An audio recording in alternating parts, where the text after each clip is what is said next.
What if the Luftwaffe's final stand wasn't a collapse, but a last calculated gamble to stop the Red Army at the gates of Berlin? And for a brief moment, it almost worked. And what if the decisive air battles over the Oder, now largely forgotten, secretly shaped the speed and brutality of the war's end? This is the story of the operation that tried to rewrite the final chapter of 1945. In the closing months of the Second World War, the military and political conditions shaping Operation Basis Nord emerged from a landscape defined by collapse, acceleration, and strategic desperation.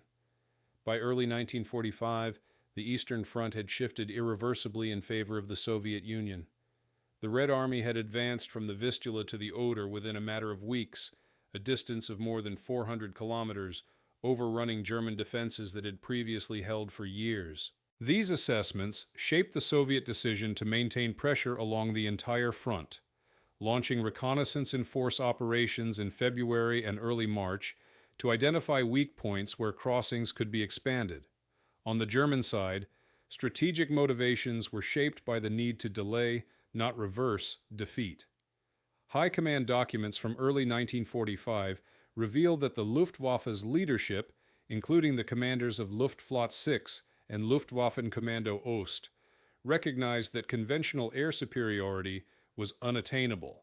Their goal instead became attrition, inflict sufficient losses on Soviet aircraft, slow the advance, and provide cover for the evacuation of civilians and military formations retreating from Pomerania and Silesia.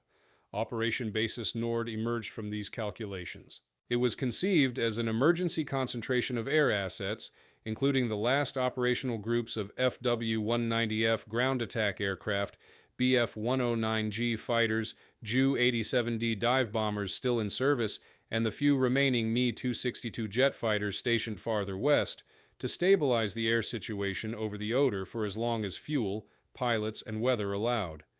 Public sentiment within Germany reflected a mixture of fear, resignation, and uncertainty.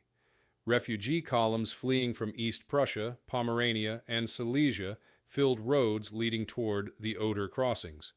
Many depended on Luftwaffe air cover during daylight hours, making the air battles over the region a matter not only of military necessity, but civilian survival. In the Soviet Union, public morale was defined by anticipation of final victory. Propaganda emphasized the momentum of the Red Army and the weakening state of German resistance, though losses remained considerable. Soviet soldiers preparing for the assault on the Oder faced the expectation of continued offensive success, yet also understood the risks inherent in attacking fortified river lines, protected by concentrated fire from German artillery and the remnants of their air force. Military preparedness on both sides differed sharply. Soviet air units stationed near Küstrin, Frankfurt an der Oder, and Glogau were operating at high tempo, conducting reconnaissance, ground attack missions, and air superiority patrols at rates exceeding 200 to 300 sorties per day per division. Their logistical system, supported by a massive network of fuel depots and forward airfields, remained functional despite winter weather. The Luftwaffe, by contrast, suffered from acute shortages of aviation gasoline, spare parts, and experienced pilots. Many German fighter units along the Oder operated with aircraft readiness rates under 40%, and several Gruppen had fewer than 15 serviceable fighters available at any given time. Intelligence assessments influenced the timing and nature of events leading to Operation Basis Nord. Soviet reconnaissance flights reported reduced Luftwaffe activity beginning in late January 1945, leading commanders to assume that German air power had largely collapsed. However, German radar and signal intercept units near Stettin and Küstrin tracked increasing Soviet air concentrations and prepared local defensive plans. German high command incorrectly believed that the Soviet crossings would occur primarily near Guben and Forst, leading to a misallocation of anti-aircraft batteries along the Oder. This misjudgment forced the Luftwaffe to compensate by committing their remaining fighters and ground attack aircraft more aggressively in sectors where ground defenses were thin. As winter turned to early spring, weather conditions shaped operational decisions. Fog along the Oder River frequently grounded aircraft on both sides, creating windows of opportunity for ground movements and reinforcement. When the skies cleared, the resulting engagements were intense, as both Soviet and German air forces sought to exploit limited periods of visibility. This interplay between meteorological constraints and strategic urgency set the stage for the opening actions of Operation Basis Nord, an operation defined by the final concentrated effort of the Luftwaffe to contest the airspace over the Oder before the last major battle of the European War. The opening phase of Operation Basis Nord unfolded in late February and early March 1945, as both the Luftwaffe and the Soviet air forces intensified activity along the Oder corridor. The first movements were not marked by a formal declaration or a defined start date, but rather by a rapid escalation of reconnaissance flights, probing attacks, and the repositioning of air units to forward bases. These developments occurred while ground forces on both sides prepared for large-scale operations. The Germans to hold the Oder line at all cost, the Soviets to breach it and advance toward Berlin. German High Command initiated the regrouping of remaining air assets in mid-February. Luftwaffe Kommando Ost ordered several depleted Jagdgeschwader and Schlachtgeschwader units to consolidate at airfields near Fürstenwalde, Jüterbog, Stettin-Altdam, and Prenzlau. Among them were elements of JG-52, JG-4, JG-3, and SG-1, each reduced to between 8 and 20 operational aircraft. The composition of these forces reflected the Luftwaffe's deteriorating condition. A mixture of experienced veterans and young, minimally trained pilots who had accumulated fewer than 60 flight hours on combat aircraft. Ground crews worked with limited spare parts, often cannibalizing damaged aircraft to keep a fraction of the fleet flight-worthy. Fuel shortages forced strict rationing, allowing only essential training flights and priority sorties. The Soviet air forces prepared simultaneously for intensified operations along the Oder.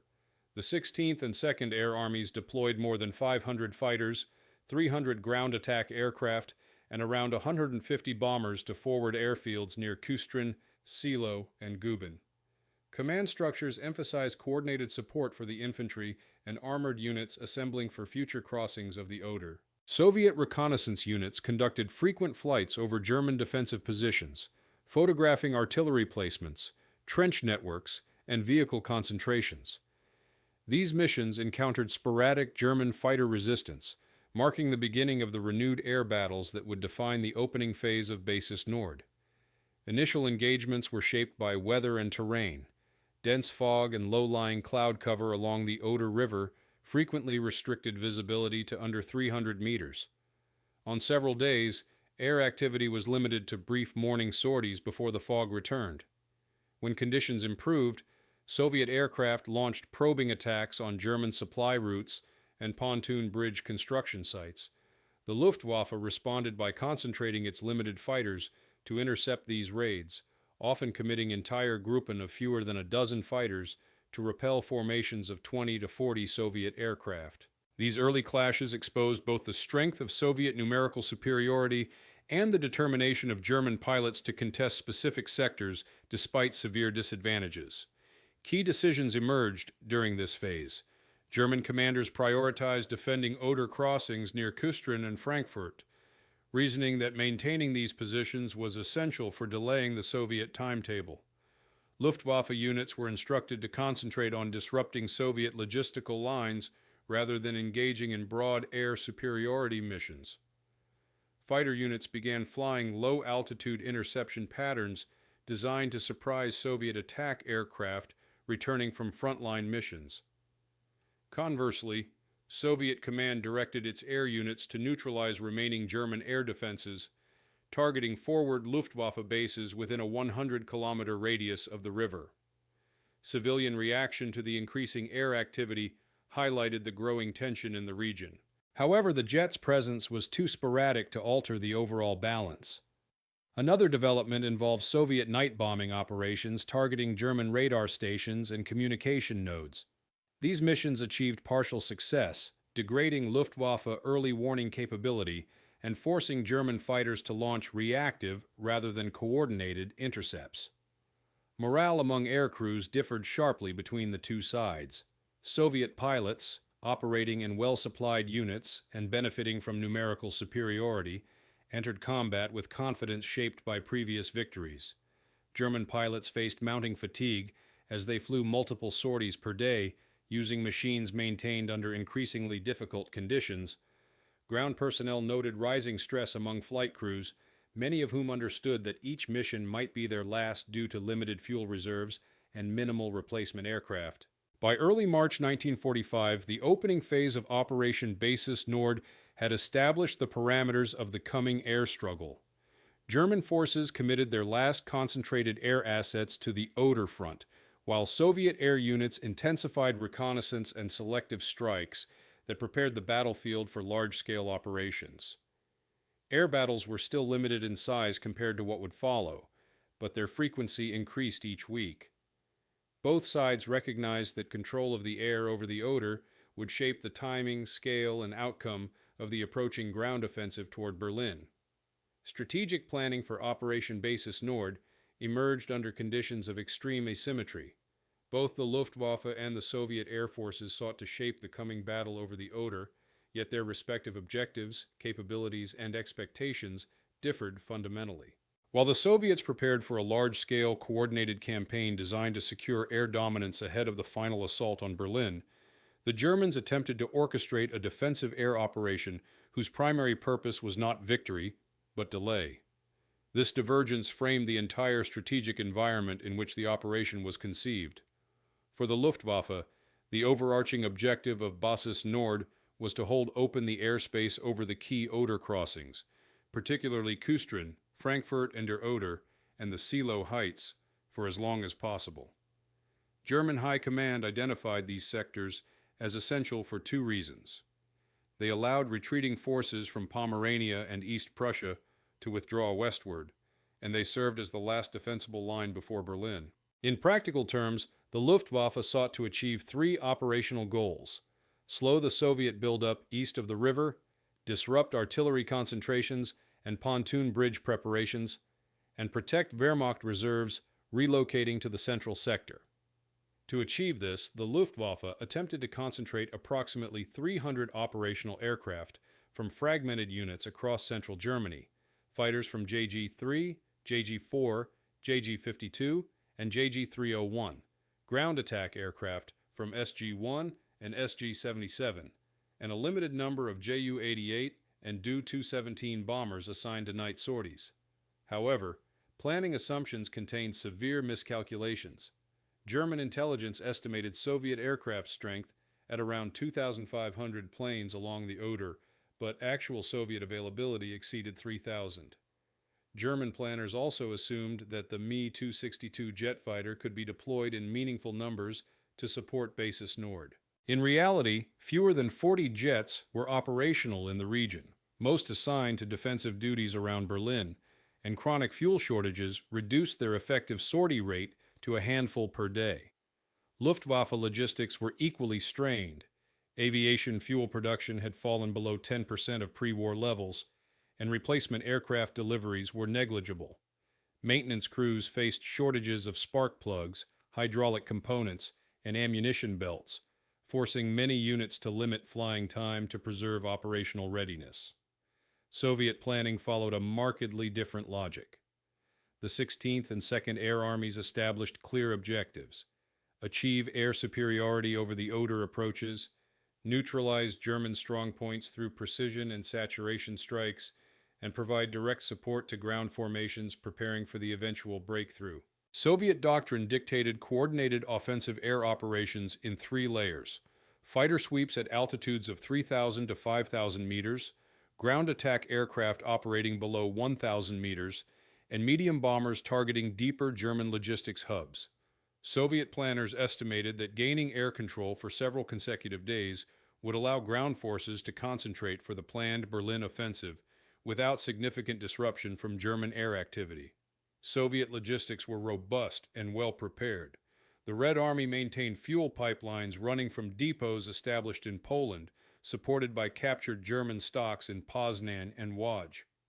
Daily ammunition deliveries allowed frontline air units to conduct hundreds of sorties. Engineering brigades rapidly constructed forward airfields within 20 to 25 kilometers of the Oder, using prefabricated materials transported by rail. These logistical preparations ensured that air units could sustain intense operations once the final push began. Propaganda played a visible but distinct role on each side. German broadcasts emphasized the resilience of the Luftwaffe, portraying Basis Nord as a final opportunity to defend the homeland. Posters and public announcements urged civilians to remain steadfast as the air defenses of the Reich prepared for decisive action. Yet these messages clashed with reports from the front, where pilots and ground personnel described chronic shortages and increasingly difficult conditions. In the Soviet Union, propaganda framed the upcoming operations as the culmination of years of sacrifice. Newspapers published accounts of air units advancing across Poland and the Baltic states, highlighting both their effectiveness and discipline. These narratives bolstered civilian morale and reinforced the expectation of continued offensive momentum. Internally, Soviet reports acknowledged the strength of remaining German air defenses and warned commanders not to underestimate the concentration of Luftwaffe fighters near the Oder. Resource management proved a defining factor in the planning process. German planners relied heavily on the flexibility of experienced pilots, expecting smaller formations to compensate for numerical inferiority through tactical skill and defensive positioning. However, the Luftwaffe's ability to rotate pilots, maintain aircraft, and relocate fuel stocks eroded rapidly. Soviet planners, by contrast, distributed resources through a structured system that prioritized redundancy. If one airfield was destroyed or obstructed, nearby units could compensate within hours. Both sides also prepared for extensive countermeasures.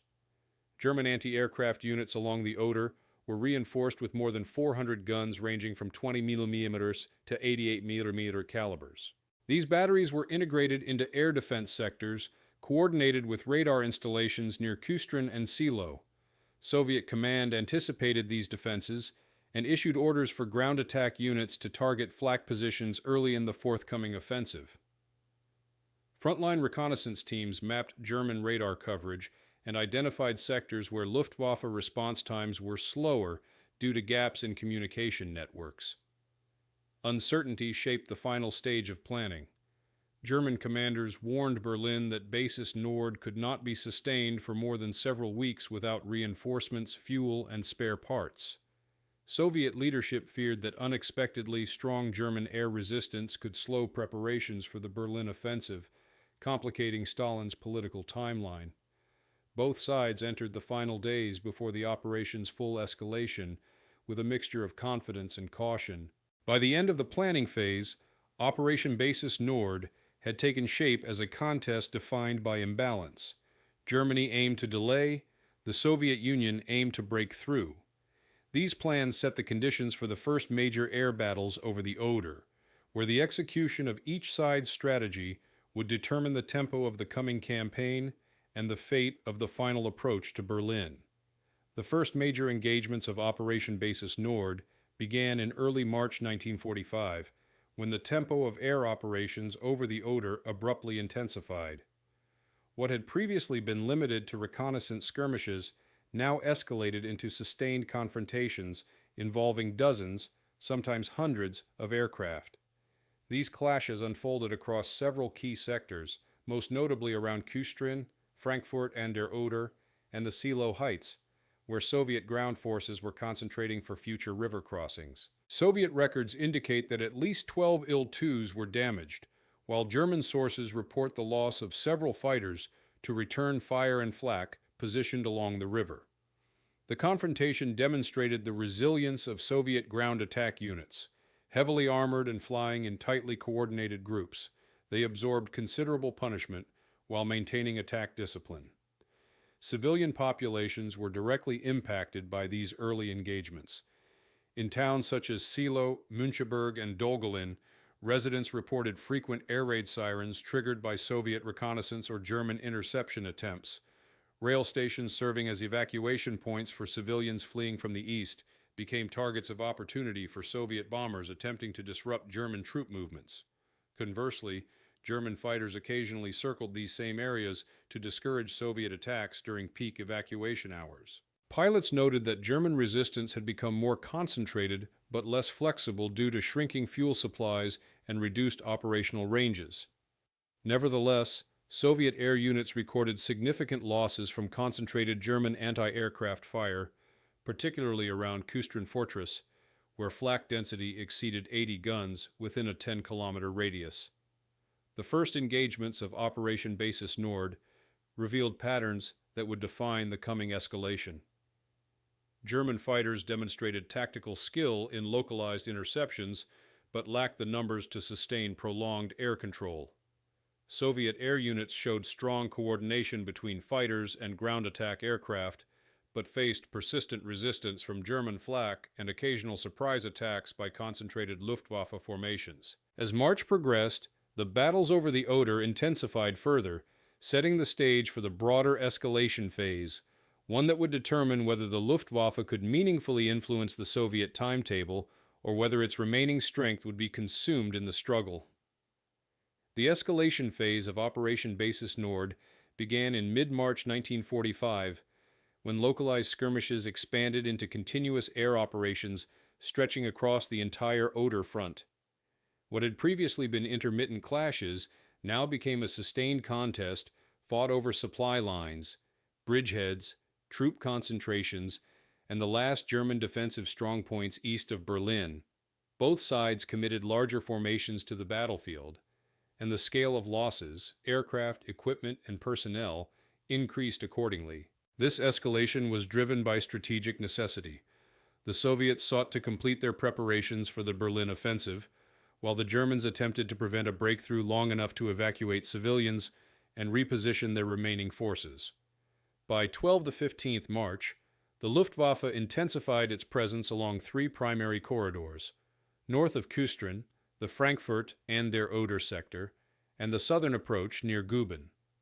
Daily German sorties increased from roughly 20-30 per day to more than 60, despite critical fuel shortages. Luftflotte 6 redirected several Gruppen of JG-3 and JG-4 to airfields near Jüterbog and Reppen, deploying approximately 45-50 operational fighters across these sectors. The Luftwaffe also attempted to reintroduce Ju-87D dive bombers for precision strikes against Soviet artillery positions, though most units struggled with limited aircraft availability and chronic maintenance issues. Soviet forces reacted by expanding their own air presence. The 16th Air Army increased its daily sortie rate to more than 400 missions, while the 2nd Air Army conducted around 350. Soviet planners redistributed Yak-9 and La-5 fighters to counter German concentrations and deployed additional Il-2 flights to support ground offensives near Kustrin. Heavy bombers, including the Il-4 and B-25 aircraft provided under Lend-Lease, carried out deeper strikes against German logistics hubs in Fürstenwalde, Frankfurt, and the Oder-Spree rail network. One of the defining features of the escalation phase was the increasing importance of terrain and weather. The Oder floodplain, still partially frozen, produced glare and turbulence that affected visibility and maneuvering at low altitudes. German pilots frequently used the riverbanks and wooded areas for cover, climbing suddenly to attack Soviet formations before diving back into obscuring terrain. Soviet ground attack pilots, by contrast, flew tightly coordinated formations that allowed them to absorb defensive fire while maintaining attack runs on German artillery and supply columns positioned near the river. The intensity of attacks grew sharply around the encircled city of Kustrin. On 16th of March, Soviet aviation launched one of its largest concentrated assaults of the month. Approximately 140 Il-2s and 80 fighters targeted German strongpoints, attempting to reopen corridors into the fortress. The Luftwaffe responded with 25 fighters from JG-52 and JG-4. Although the Germans inflicted losses on Soviet attackers, they could not halt the broader assault. Soviet ground forces tightened their encirclement, while Soviet aircraft expanded operations to suppress German artillery, supporting breakout attempts. Civilian impact became increasingly severe during this escalation. Refugees attempting to cross the Oder at Kustrin and Frankfurt found themselves trapped between artillery fire and airstrikes. Luftwaffe fighters occasionally patrolled over columns of evacuees to discourage Soviet attacks, but these efforts were limited by fuel constraints. Railway junctions near Müncheberg and Riesen sustained repeated damage as Soviet bombers targeted rail lines feeding German defensive sectors. These attacks caused delays in evacuation operations and reduced the flow of supplies reaching forward German units. Unexpected challenges emerged on both sides. For the Luftwaffe, one significant setback occurred when a Soviet night raid on the Jüterbog airfield on 17th of March destroyed fuel reserves and rendered several Bf-109s unusable. This forced German forces to disperse aircraft to smaller improvised airstrips lacking sufficient anti-aircraft protection. Soviet units, meanwhile, encountered persistent resistance from experienced German pilots who used concentrated vertical maneuvers to break up Soviet formations. Reports from Soviet fighter regiments indicate that several days of intense combat resulted in heavy losses among inexperienced pilots. Morale also shifted under the pressure of sustained operations. German pilots, though increasingly exhausted, remained motivated by the knowledge that their missions directly affected the survival of retreating civilians and ground forces. However, the strain of flying multiple sorties with minimal rest took a toll, and attrition of veteran pilots created a widening gap in experience levels. Soviet morale remained high, reinforced by strong logistics and the steady progress of ground operations. Nevertheless, unit reports noted rising fatigue due to continuous operations and the need to sustain high sortie rates in preparation for the final offensive. The escalation phase also saw increased coordination between Soviet ground forces and aviation. As Soviet infantry and armor moved closer to the Oder, forward air controllers established positions near the front, directing Il-2 strikes onto German strongpoints. German forces attempted to counter this by repositioning flak units into concealed positions behind ruined buildings and forest patches, but mobility constraints limited their effectiveness. By the final week of March, the scale of combat indicated that the air war over the Oder had reached a critical threshold. The Luftwaffe was committing nearly all available forces in the region, while Soviet air units were preparing for the full-scale Berlin offensive. The intensity of the air battles, combined with rising casualties and deteriorating infrastructure, marked this phase as a turning point that would directly influence the decisive confrontations soon to follow. The peak of Operation Basis Nord unfolded in the first half of April 1945, when the air battles over the Oder reached their highest intensity. This phase coincided with the final Soviet preparations for the Berlin offensive, scheduled to begin on 16th of April. The days immediately preceding the attack saw unprecedented concentrations of aircraft from both sides. The Luftwaffe committed nearly all remaining operational fighters in central Germany to the Oder line, while the Soviet air forces expanded their deployments to ensure uninterrupted air superiority during the forthcoming ground assault. The result was a continuous series of engagements fought across multiple altitudes, involving hundreds of aircraft and producing significant losses on both sides. By early April, the Luftwaffe had assembled approximately 120-150 operational fighters for the Oder sector. Engineering battalions operated continuously to maintain and expand these facilities, laying steel mat surfaces and building fuel storage areas shielded from German reconnaissance. The largest engagements occurred over the Küstrin and Silo sectors, where Soviet forces concentrated for the main attack toward Berlin. On 7th April, Soviet air units launched a major suppression effort against German flak and artillery positions along the Silo heights. More than 120 Il-2 aircraft, supported by 60 fighters, attacked defensive lines, trench networks, and supply depots. The Luftwaffe responded with 35 fighters from JG-3 and JG-4, initiating a prolonged battle that lasted nearly 40 minutes. German pilots claimed multiple hits on Soviet aircraft, but the numerical disadvantage forced them to disengage repeatedly, losing the ability to break up Soviet attack formations. German anti-aircraft units played a significant role in this period. Yet with limited aircraft and unpredictable fuel supplies, German air protection was inconsistent. Numerous refugee trains were halted or destroyed due to strikes on rail lines feeding the Oder defenses. A series of unexpected developments shaped the peak of the air campaign. On 9th April, a rare coordinated deployment of Mi-262 jets occurred when 12 aircraft from JG-7 intercepted a large Soviet bomber formation near Fürstenwalde. The jets achieved several confirmed kills before dispersing due to fuel limitations and incoming Soviet fighters.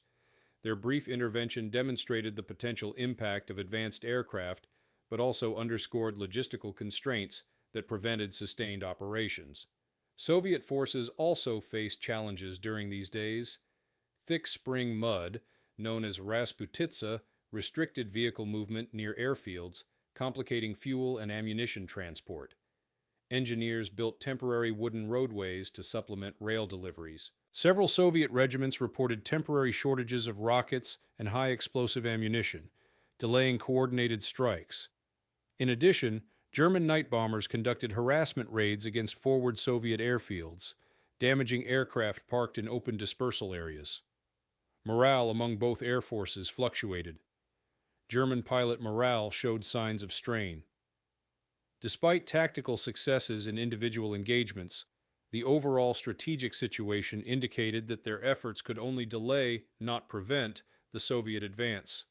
The scarcity of experienced crews and the physical exhaustion of flying multiple sorties under fire reduced efficiency. Soviet morale remained high, driven by clear objectives and overwhelming numerical superiority. However, Soviet aircrew reports from early April described rising fatigue and high loss rates among ground attack units due to persistent flak resistance. The peak of Operation Basis Nord reached its culmination in the days immediately before the Berlin offensive. On 14th to 15th April, Soviet air units conducted continuous operations, striking every major German defensive position along the western bank of the Oder. The Luftwaffe attempted its final major counter-effort by launching around 80 fighters in multiple waves against Soviet formations. Although they inflicted localized damage, they were unable to interrupt Soviet preparations. By the night of 15th April, the skies over the Oder reflected the irreversible shift in air power. The Soviet air forces held near total control, while the Luftwaffe remained a fragmented force fighting at the edge of its capabilities.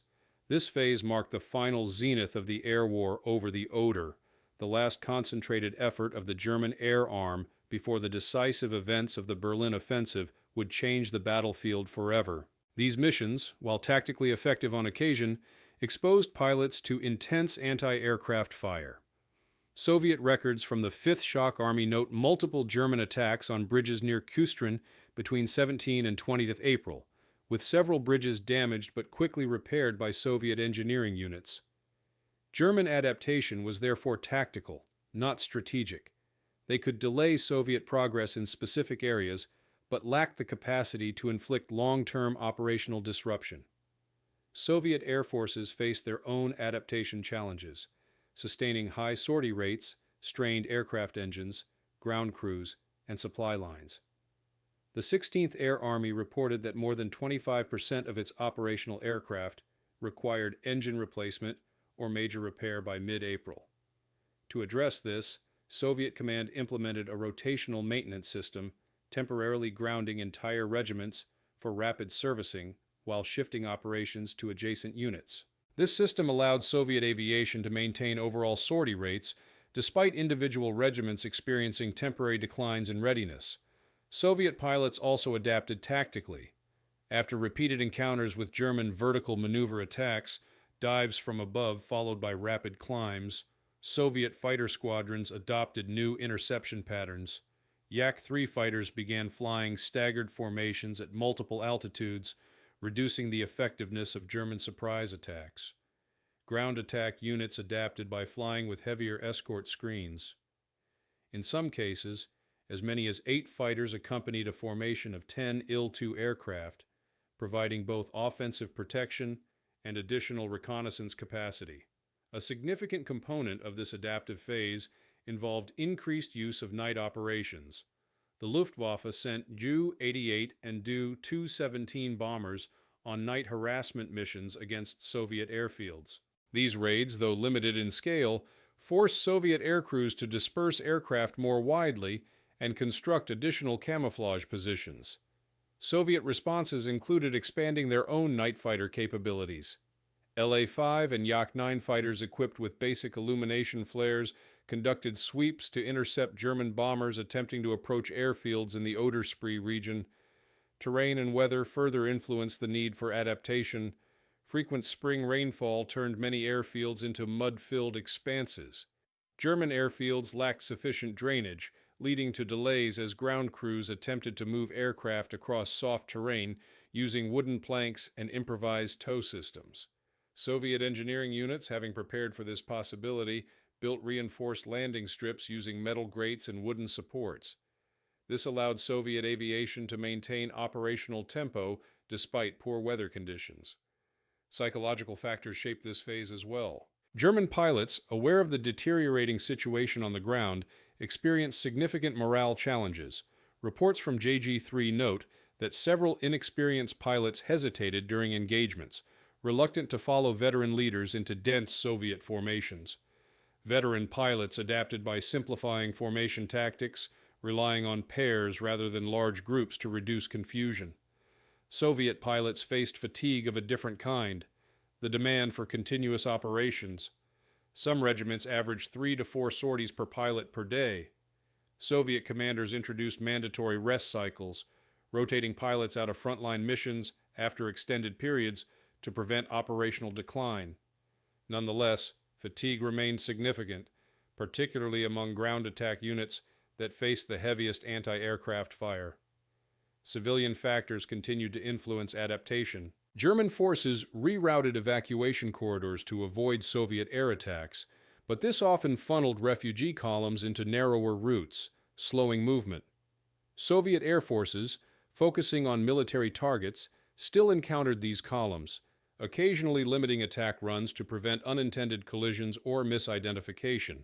German propaganda attempted to bolster morale by highlighting instances of Luftwaffe resistance, though the diminishing frequency of flights made such efforts increasingly symbolic. On the logistical front, German adaptation was increasingly reactive. Fuel deliveries to Oder sector airfields dropped sharply. Luftwaffe units began storing small fuel reserves in hidden depots within forests, attempting to avoid Soviet aerial reconnaissance. Ammunition shortages forced pilots to limit firing duration during dogfights. Some German units began focusing on high-value targets only: Soviet bombers, Il-2 formations, and observed artillery positions. Soviet logistics improved through the use of newly repaired rail lines, allowing munitions and spare parts to reach forward airfields efficiently. Soviet command shifted ammunition types based on battlefield needs, increasing the supply of high-explosive rockets for Il-2 aircraft to counter fortified German positions on the Silo Heights. By late April, the phase of resistance and adaptation demonstrated that both sides were willing and able to modify tactics under pressure. Yet the asymmetry of resources, manpower, and strategic position meant that the Luftwaffe's adaptations could only delay Soviet progress, while Soviet adjustments allowed sustained pressure leading into the final turning point of the campaign. The turning point of Operation Basis Nord emerged during the Berlin offensive itself, beginning on 16 April 1945. This moment marked the collision of two strategic realities: the Soviet air forces entering the decisive phase of their final campaign with overwhelming strength, and the Luftwaffe attempting its last major effort to disrupt an offensive that would determine the fate of the German capital. The resulting shift in momentum, both in the air and on the ground, defined the irreversible collapse of organized German air resistance over the Oder. The Soviet assault began at 03 Dar on 16 April, when more than 3,000 artillery pieces opened a concentrated bombardment against German defensive positions on the Silo Heights. This barrage, combined with searchlights illuminating the terrain, signaled the start of a coordinated offensive designed to break the Oder line and open the route to Berlin. At the same time, Soviet air units commenced a massive operation involving approximately 1,500 aircraft deployed in waves to support the ground assault. Their tasks included suppressing flak positions, striking supply depots, disrupting German reserves, and providing fighter cover as Soviet armor approached German defensive belts. The Luftwaffe attempted to counter this offensive with all available assets. At dawn, approximately 60 German fighters, mainly Bf-109s and FW-190s from JG-3, JG-4, and JG-301, launched from airfields at Jüterbog, Rangsdorf, and Verneuchen. Their objective was to intercept Soviet bomber and ground attack formations before they reached German front lines. Initial engagements were fierce. Near Müncheberg, a group of 14 German fighters attacked Il-2 aircraft, conducting low-level bombing runs. Despite inflicting losses, the German formation was quickly overwhelmed by Soviet escorts, forcing the surviving aircraft to break off. The critical turning point occurred not at a single moment, but through the cumulative effect of several developments over 16 to 18 April. 1. Loss of cohesion in German air defense. By the afternoon of 16th April, German command structures along the Oder had begun to disintegrate. Communication disruptions, caused by Soviet strikes on radio and signal nodes, prevented coordinated Luftwaffe responses. Radar stations west of Kustrin and at Fürstenwalde were either destroyed or unable to operate continuously due to power failures. As a result, German fighters launched piecemeal, often encountering Soviet formations without adequate situational awareness. 2. Soviet air supremacy becomes total Soviet aviation expanded its presence throughout the day. Fighter regiments flew continuous patrols at multiple altitudes, Yak-3s at higher levels, La-5s closer to ground attack units. Approximately 700 Il-2 sorties were flown on 16 April alone, targeting the Silo Heights, German artillery clusters, and bridge crossings. German pilots faced the impossible task of intercepting dozens of simultaneous attack waves. The Luftwaffe lost around 20 fighters that day, while Soviet losses, though significant, were distributed across a vastly larger force. 3. Collapse of German flak corridors. The Luftwaffe depended heavily on ground-based flak to support its limited fighter force. However, Soviet artillery and airstrikes systematically targeted these batteries. Near the Silo Heights, Soviet aircraft destroyed or disabled an estimated 30–40% of German flak positions by evening. This opened the lower airspace to Soviet Il-2s, allowing them to operate with reduced opposition for the remainder of the offensive. 4. Fuel shortages become critical. Fuel scarcity reached a breaking point. Reports from Luftwaffe ground officers indicate that by 17th April, many airfields could sustain no more than one sortie per surviving aircraft.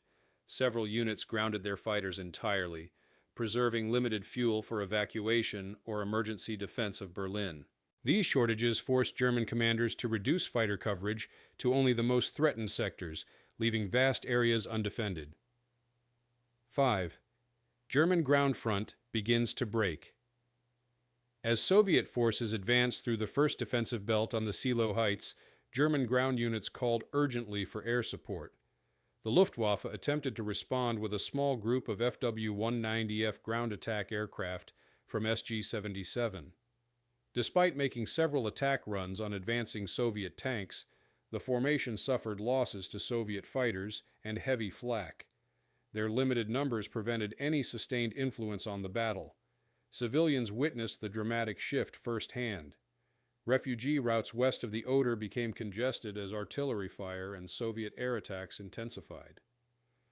Many German civilians had depended on Luftwaffe fighters to deter strikes on evacuation corridors, but as German air activity declined, Soviet aircraft gained unrestricted access. Several bridges used by refugees sustained damage or were destroyed entirely, further complicating escape efforts. By 18th April, the turning point was complete. Soviet air dominance was consolidated, German aerial resistance reduced to scattered, isolated actions. Luftwaffe command acknowledged that no further large-scale operations could be conducted along the Oder. Surviving aircraft withdrew to airfields deeper inside Germany, preparing for defensive actions around Berlin itself. For Soviet forces, the turning point marked the acceleration toward their final objective. With German air defenses fragmented, Soviet bombers targeted deeper infrastructure nodes, rail hubs near Fürstenwalde, ammunition depots around Strasbourg, and troop concentrations preparing to retreat into the capital. These strikes contributed directly to the collapse of German defensive coordination in the Berlin sector.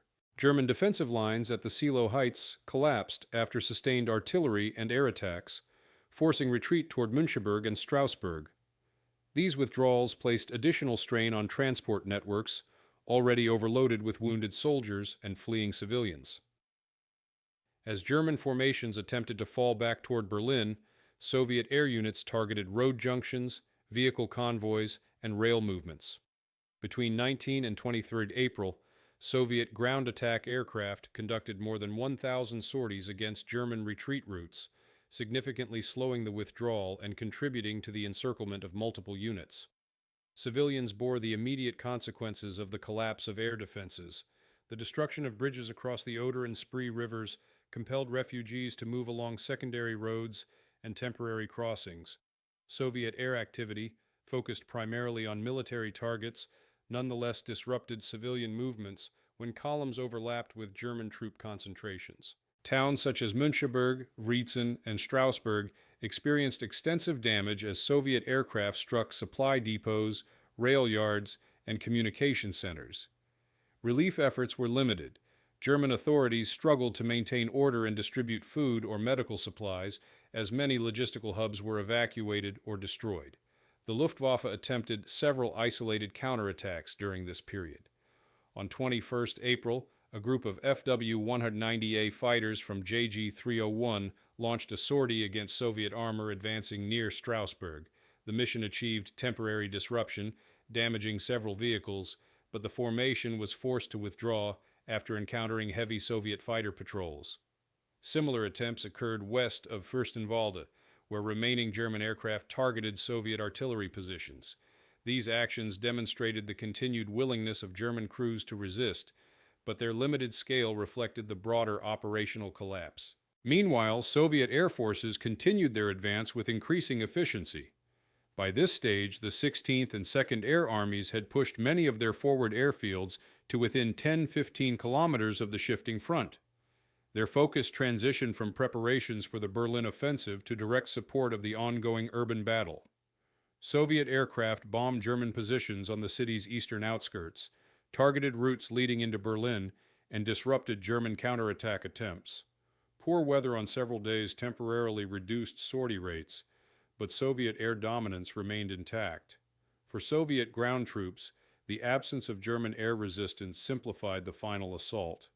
Soviet commanders noted that coordination between air and ground units improved markedly once German fighter presence was reduced to isolated engagements. Air crews were able to provide close support during the fighting for towns such as Erkner, Hoppegarten, and Friedrichshagen. German air activity east of Berlin became negligible, consisting of sporadic reconnaissance flights or attempts to evacuate personnel. Soviet air forces shifted their full attention to the battle inside Berlin and to intercepting any remaining German aircraft attempting to relocate to northern Germany or Czechoslovakia. The immediate consequences of the operation were clear. The Luftwaffe had expended its final concentrated effort without achieving its strategic objective of delaying the Soviet advance across the Oder. Soviet air dominance contributed directly to the rapid collapse of German ground defenses and facilitated the accelerated capture of Berlin. The destruction of German infrastructure, combined with the mass displacement of civilians, created severe humanitarian challenges that continued into the post-war period. In operational terms, the aftermath phase marked the final dissolution of German air power on the Eastern Front.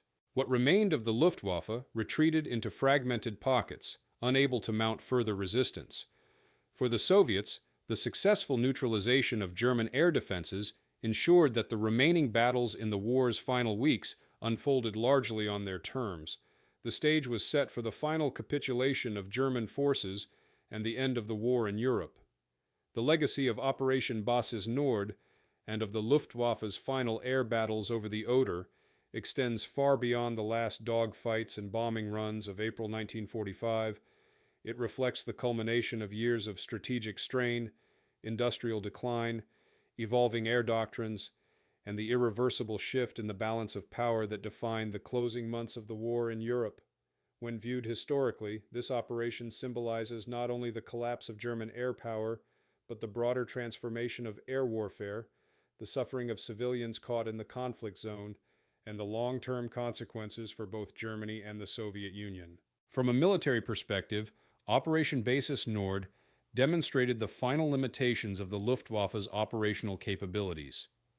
Once a formidable force that had achieved air superiority across much of Europe in 1940-1941, the Luftwaffe entered 1945 with insufficient aircraft, severely depleted pilot cadres, and critically low fuel reserves. The concentration of approximately 150 fighters for the Oder sector represented the last major deployment the Luftwaffe could assemble. Their inability to halt or meaningfully slow the Soviet air forces illustrated the collapse of Germany's industrial capacity to sustain modern warfare. Historians often cite the operation as a clear case study in the consequences of insufficient logistics. Even skilled pilots and advanced aircraft such as the Me-262 remained strategically ineffective without fuel, spare parts, and secure airfields. For the Soviet air forces, the operation confirmed the maturity of their doctrine by 1945. Coordination between ground and air units, efficient logistics, and numerical superiority allowed Soviet aviation to dominate the airspace over the Oder. This dominance played a direct role in the success of the Berlin offensive, enabling Soviet armor and infantry to advance without fear of significant aerial opposition. Soviet planners viewed the operation as validation of their strategic emphasis on overwhelming force, flexible deployment of air armies, and aggressive suppression of enemy air defenses. After the war, many of the lessons learned from the Berlin operation, concentration of air power, rapid airfield construction, and multi-layered fighter coverage, were incorporated into Soviet Cold War doctrine. Politically, the operation shaped post-war narratives in both nations. In the Soviet Union, it was framed as an example of the Red Army's ability to defeat the last reserves of German militarism.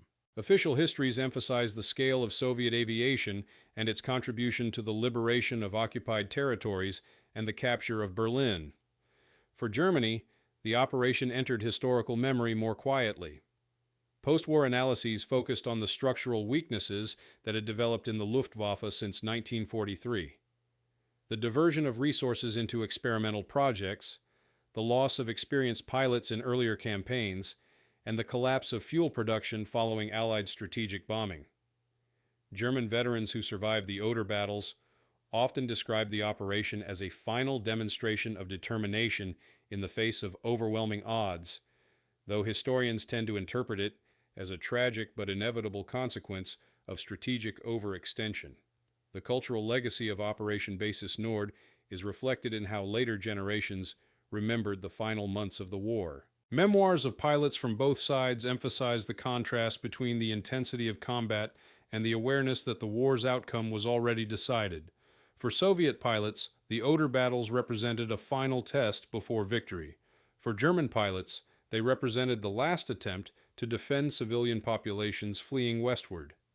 These accounts, often collected decades later, reveal the psychological toll of operating in an environment where every sortie carried high risks and little strategic hope.